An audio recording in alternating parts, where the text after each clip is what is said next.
हनुमान की जय।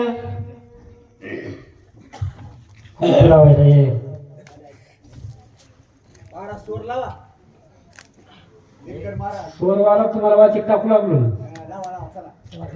श्री गणेशाय नमः, श्री सरस्वती नमः, श्री सद्गुरु रामचंद्राय नमः. श्रीरामा थोरा न्याय केला विकळ बंधुरनी सांडिलाय. ऐकता व्रत चकित झाला पाहू रागरा काशी. लोकाभिरामं रणरंगधीरं राजीवनेत्रं रघुवंशनाथं कारुण्यरूपं करुणाकरन्तं श्रीरामचन्द्रं शरणं प्रपद्ये. मनोजवं मारुततुल्यवेगं जितेन्द्रियं बुद्धिमतां वरिष्ठं वातात्मजं वानरायुतमुख्यं श्रीरामदूतं शरणं प्रपद्ये. नागेन्द्रहराय त्रिलोचनाय भस्मांगरागाय महेश्वराय नित्याय शुद्धाय दिगंबराय तस्मै नकाराय नमः शिवाय. शरदिंदू समाकार परब्रह्म स्वरूपिणी वासरापीठ निलये सरस्वती नमोस्तुते. असो श्रोत्री मायबापांच्या चरणारविंदी नतमस्तक होऊन कथेला प्रारंभ. हनुमंतरायांचा गैरसमज झालेला होता त्या ठिकाणी. हनुमंतराय राम समजून भरत भैयाला शिव्या देत होते. म्हणतात, सांगत होते, तुम्ही विकळ बंधू रणांगणामध्ये सोडलेला आहे. अहो क्षणाचं काम होतं. मी तर आता लगेचच पर्वत घेऊन आलो होतो, परंतु तेवढा वेळ सुद्धा तुम्हाला धीर धरला नाही आणि युद्धभूमी सांडून विकळ बंधू रणांगणामध्ये ठेवून तुम्ही इथपर्यंत आलेला आहात. युद्धाला माघार देऊन आलेले आहात रामचंद्र प्रभू. हनुमंतराय रामचंद्र प्रभू समजून भरताला बोलत होते. कपी रुपये पर्वतकार पुच्चे बांधोनी डोंगर गगनी जात सत्वर गरजत थोर राम नामे. सांगत होते, अहो काय होत होता, मारुतीराय म्हणजे मोठा डोंगर शेपटीमध्ये बांधला होता आणि लक्ष्मण भैयासाठी आकाश मार्गाने दक्षिण दिशेला रावणाच्या लंका नगरीकडे निघालेले होते. दिशे हाती प्रबळ बळवंत कळिका दृष्टी नानीत बाण देखोनी नावांकित सर्व सत्वर येते पयाला. भरत महाराज विचार करत होते, नामांकित बाण बघितला, राम नामचंद्र प्रभूच्या नावावर विश्वास ठेवला आणि हनुमंतराय या नंदीग्रामच्या ठिकाणी आलेले आहेत. दोघंही परिस्थिती बघत होते. होय रामदूत साचा युद्ध मांडले घोरांदरे पर्वत घेऊन सत्वर करावया संहार जातसे. राजऋषी भरत मनामध्ये विचार करत होते, रामदूत दिसायला दिसत आहे, कुठेतरी युद्ध चालू आहे आणि हा पर्वत घेऊन युद्धासाठी जात आहे. अनुमान प्रमाण भरत महाराज आता करत होते. म्हणतात, प्रसंग येते पातला भूसव्रतांत वहिला 14 वर्षा पाठी भेटला रामे धाडीला कृपाळुत्वे. सांगत होते भरत महाराज, म्हणत होते जात आहे, परंतु आपल्या दैवयोगाने आज मला रामदूत भेटलेला आहे. माझं दैव उदयाला आलेला आहे, कारण भाग्याचा उदय येते हे जोडी संत पाये. अशा प्रकारे आज माझं भाग्य उदयाला आलं म्हणून माझ्या भावानं 14 वर्षानंतर मला कोणताही आजपर्यंत आता पंचवटी पासून मला समाचार आलेला नाही. म्हणूनच माझ्या भावानं कृपाळू होऊन माझ्यासाठी हा दूत पाठवलेला असावा. भरत महर्षी मनामध्ये विचार करत होते. श्रीराम दीनदयाळ राम भक्त गोपाळ राम सप्रेम स्नेहाळ प्रणत पाळ श्रीराम. राम कसे आहेत? भावाचे भुकेले आहेत, प्रणत पाळ आहेत, जगाचं कल्याण करणारे, जगाचं रक्षण करणारे आणि सगळ्याच्या हृदयामध्ये जे काही आहे ते जाणणारे. कारण जैसा हृदयामध्ये मी रामू असता सर्व सुखाचा आरामू का भ्रांताशी कामू विषयावरी, अशा प्रकारचा असणारे माझे भैया आहेत. म्हणूनच त्यांनी रामदूत इथं पाठवलेला असावा. भरत महाराजांच्या मनामध्ये विचार येत होते. राम जीवाचे जीवन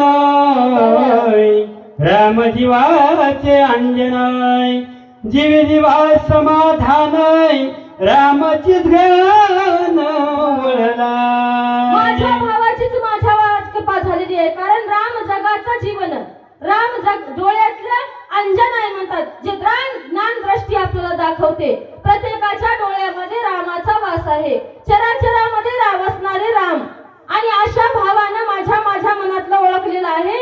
म्हणूनच माझ्यासाठी इथे दूध पाठवलेला असावा. भरत महाराजांच्या मनामध्ये अनेक प्रकारचे विचार येत होते. राम कथे विनयत बहुत दिवस होतो पीडित राणे कृपा करवणी ते त्वरित कपी पर्वत पाठविलाय. खूप दिवसापासून माझ्या मनामध्ये वाटत होतं माझ्या भावाचा काहीतरी मला समाचार यावा, माझ्या भावाचा काहीतरी मला वृत्तांत कळावा, किंवा माझ्या भावाची कथा सांगणारं कोणीतरी माझ्या जवळ यावं, अशा प्रकारे माझ्या मनामध्ये वाटत होतं. म्हणून माझ्या दादाला माझी दया आली असावी आणि इथे हा दूत पाठवलेला असावा. भरत महाराज विचार करू लागले.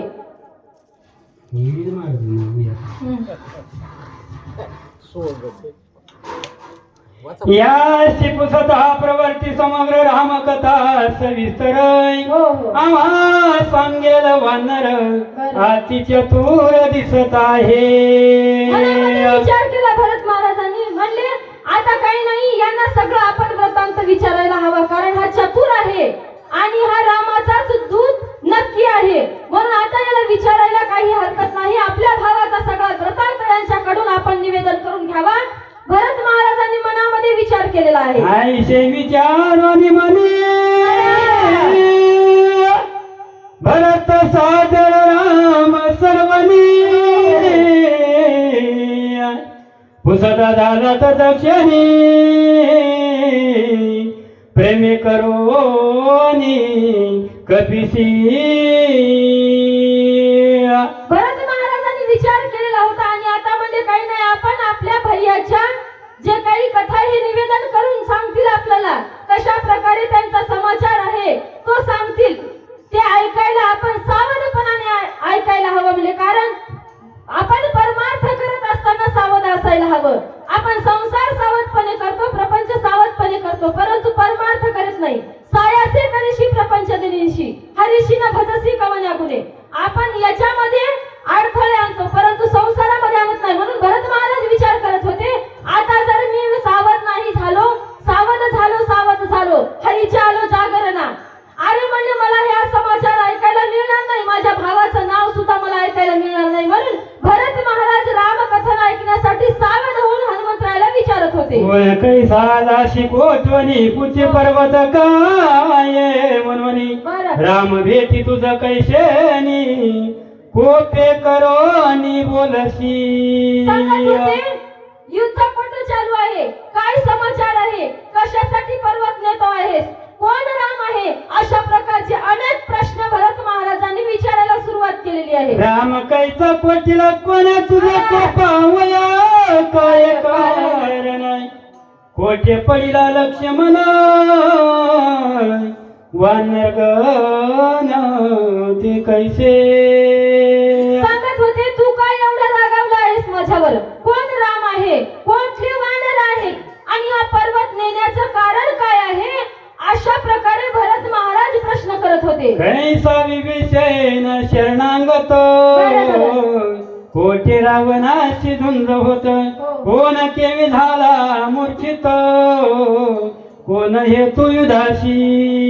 काय कारण आहे म्हणजे युद्ध करण्याला, कोठे लक्ष्मण मूर्छना येऊन पडलेला आहे, कशासाठी मूर्छना आलेली आहे, कोण्या रावणासोबत युद्ध होत आहे, कोण रावण आहे, अशा प्रकारची सविस्तर माहिती मला तुम्ही सांगावी. हनुमंतरायाची प्रार्थना तू गेलास पर्वत कशाला घेण्या तोशी येळ राम स्मरणीशी रामे तुम्हाशी सखे कैसे. रामासोबत सख्य कसं पडलं, कशी मैत्री झाली, वेळोवेळा रामचंद्र प्रभूचं तुम्ही नाव वाचेला आणता आहात, अशा प्रकारे सांगत होते. पर्वत कशासाठी येत आहात, कोणासाठी पर्वत उपयोगी पडणार आहे, असे अनेक प्रकारचे प्रश्न मारुती रायाला विचारायला भरतांनी सुरुवात केलेली आहे. हा समूळ माझा संदेह तुझे दावा महाभाहो धने उदास होशी पाहो कथा अन्य सांगत. सांगत होते भरत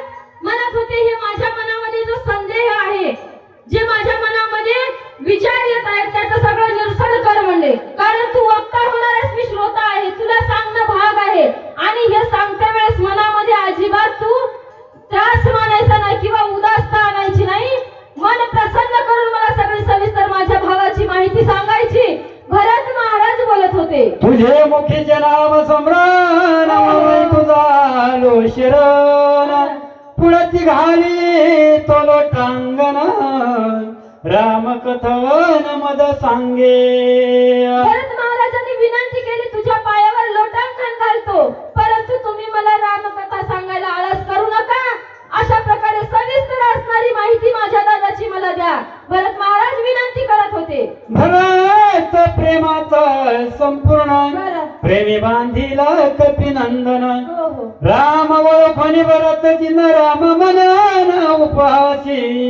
सांगत होते, भरत कसे आहेत, प्रेमानं परिपूर्ण भरलेले आहेत. 42 ओव्यामध्ये आपण भरताचा महिमा ऐकलेला आहे. अशा प्रकारचे भरत महाराज आहेत.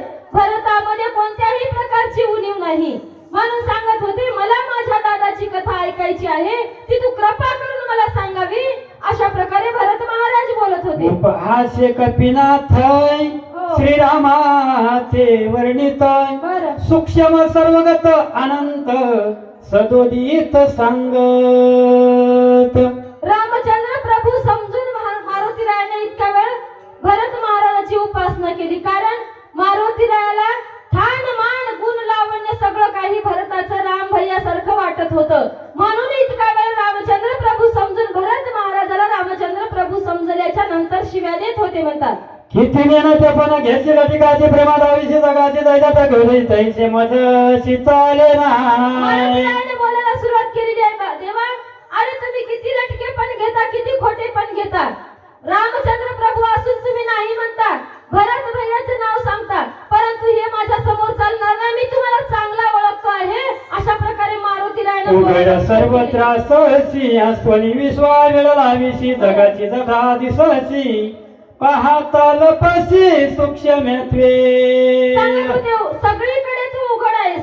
अरे तुझ्याशिवाय कुठं आहे का? चराचरामध्ये बसणारा तू राम आहेस आणि म्हणतोस मी राम नाही. मग तू रामच आहेस. कारण हनुमंत सांगत होते, मी तुला चांगल्या प्रकारे ओळखलेला आहे. मी ओळखल्याच्या नंतर तू उगाच्या उगा सूक्ष्मत्व करत आहेस, सूक्ष्मत्व घेत आहेस, परंतु तू दुसरा तिसरा कोणी नाही, भरत नाही, माझा प्रभूच आहेस. रामचंद्र प्रभू बोलत होते, हनुमंतराय बोलत होते. जे जे पहावया निघाले ते ते उघडे नागवले नागवे हळहळीत केले हिंदविले दिगंती. अरे म्हणले, तुझा शोध घेण्यासाठी कित्येक भक्त तुझ्या पाठीमागे आले, उघडे नागडे झाले, त्यांची काय अवस्था केली देवा तू, परंतु तू त्यांना दिसला नाहीस. मात्र माझ्यापासून तू लपून राहू शकत नाहीस. मारुतीला ठामपणे देवाशी बोलत होते. एक यानाच्या वरती एक पाला खाऊ लागले, एक तणाचा जेवले पाऊ लागले तुझ लागी. अरे कोणी तुमच्यासाठी अन्न वर्ज केलं, म्हणजे अन्न पाण्याचा त्याग केला, कोणी पाला खाऊन राहिलं. अशा प्रकारची नाना प्रकारची खडतर तपश्चर्या केली. एक माथा दटा भार एक वळले शरीर एक सेविते उदक मात्र एक निरहारी सांडिले. कोणी माथ्यावर जटाचा भार केस वाढवले, म्हणजे कोणी उघडं राहिलं, कोणी नागडं राहिलं, कोणी आपले मुंडके सगळे काही हंडी केली, परंतु तुम्ही त्यांना भेटला नाही. अशा प्रकारचे तुम्ही असून सुद्धा लपता आहात, भक्तापासून दूर पळता आहात. हनुमंतराय बोलत होते. एक वलकर हांबर एक जन्मारी चमर एक तरुणाचे शेजार एक सविस्तर नरकेश. कोणी वल्कलांबर परिधान करून राहिलं, कोणी तणकटाची शेज करून राहिलं, परंतु तुम्ही त्यांच्या दृष्टीला पडले नाही. एक झाले जी बोलके नंदी बुडे बघे सुडके एक वेळेले फडके एक बोलले अति चतुर. कोणी भगवे फडके भगवे वस्त्र परिधान करून राहिलं, म्हणजे कोणी पोडकं झालं, कोणी बोलकं झालं, कोणी मौन व्रत धारण केलं. अशा प्रकारचे नाना प्रकारचे व्रत केले, परंतु तुम्ही त्यांच्या दृष्टीला पडत नाहीत. भगवंता हनुमंतराय विचारत होते. ऐसे पाती तुझ लागी सर्व ठाणी दर्शे जगे असोनी त्याच्या सर्वांगी भ्रमण वेगी करीतोशी. एवढं सुद्धा चराचरामध्ये वास करत असताना सुद्धा तू माझ्यापासून दूर लपतोस, सगळ्यांपासून दूर जातोस. असा असणारा तू भगवंत निर्दयी आहेस. भगवंत रामचंद्र प्रभू समजून हनुमंतराय भरताला शिव्या देत होते. हे मदशिना चले मत मी जाणत असे समस्त लपलाशी देत देत मी समस्त सांगे नाही. परंतु माझ्यापाशी हे चालणार नाही, कारण नको ब्रह्मज्ञान आत्मस्थिती भाव, मी भक्त तू देव ऐसे करी. अशा प्रकारे मारुतीला सांगत होते. कुठं कुठं लपलास याची सविस्तर माहिती मी तुला सांगेन. हनुमंतराय बोलू लागले. पात्या भेनेला विसी बापुडी वेळाला विसी शेकी भाने होऊन राशी हे कोणाशी दक्षिणा.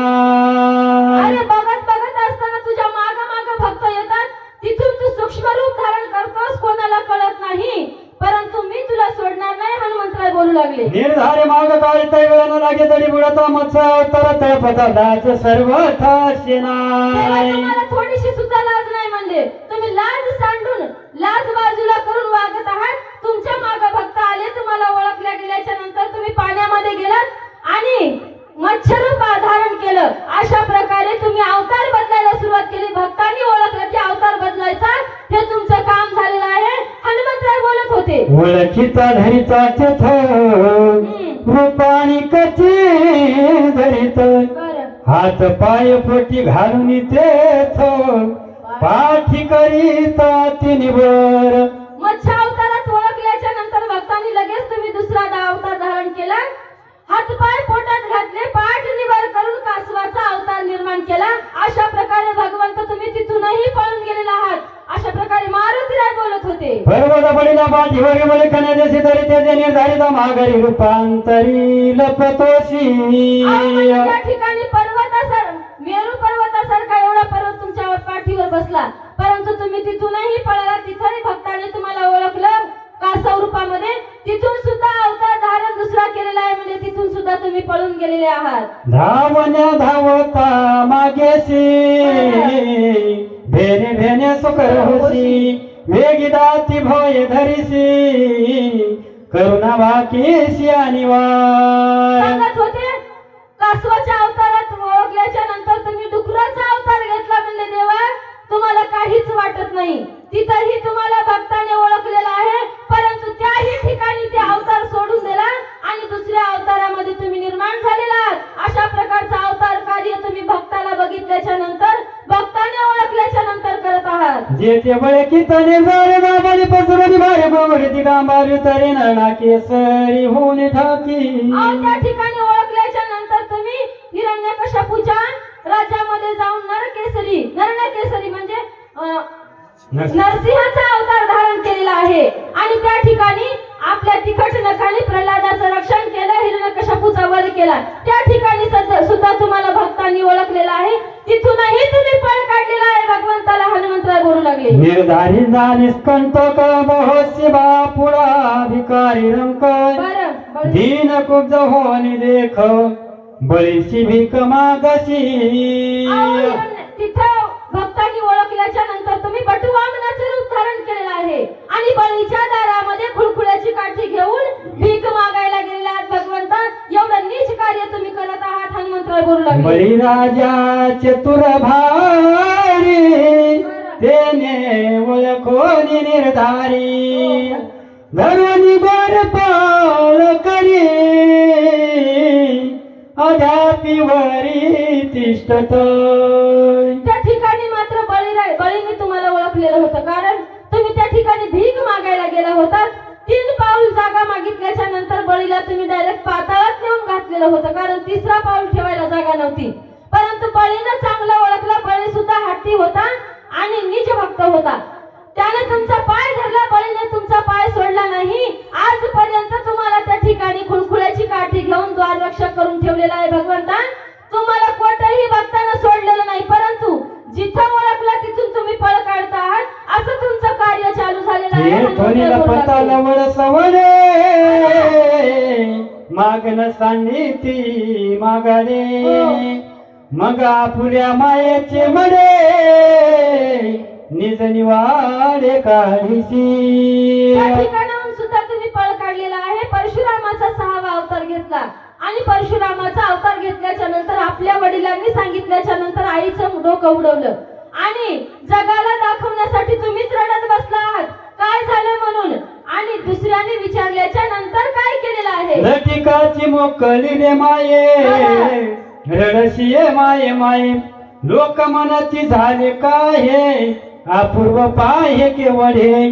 सांगत होता आपण आईचं मुंडकं उडवलं आणि आपणच रडत बसला. लोकांनी विचारलं काय झालं म्हणल्याच्या नंतर तुम्ही आईचं मळ दाखवलेलं आहे भगवंता. त्या ठिकाणी सुद्धा तुम्हाला देव भक्तांनी ओळखलेलं आहे आणि तिथून सुद्धा आता तुम्ही पळ काढलेला आहे म्हणतात हनुमंतराय. आरती चतुराईनं देवाशी बोलत होते. आताची बारोकडे किती मिळवली माकडे सागरे ताळून या गुंडे कलंका कैवारे घेतली. सांगत होते देवा त्या 6 अवताराचं तर जाऊ द्यावं म्हणले परंतु या अवतारामध्ये 7व्या अवतारामध्ये तुम्ही किती मोठा पराक्रम केलेला आहे. एवढे गोळांगुळ एवढे रीस एवढे वानर मळ्या जमवल्या आणि लंकेच्या जवळ जाऊन तुम्ही गेलेले आहात आणि आता तिथून सुद्धा पळून जायच्या मागे लागलेले आहेत. हनुमंतराय बोलू लागले करोनिया महारण मारविला लक्ष्मण शरणांगत विभीषण सोडून सांडून पळालासी.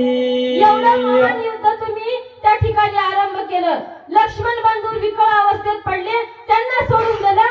विभीषण शरणागत आलेला होता त्यांना सुद्धा शरणागताला सुद्धा तुम्ही सोडून दिलेला आहे आणि रणांगणाला पाठ लावून एवढे पुरुषार्थी असून रणांगण सोडून या ठिकाणी येऊन बसला आहात. तुमचं हे बरोबर नाही देवा.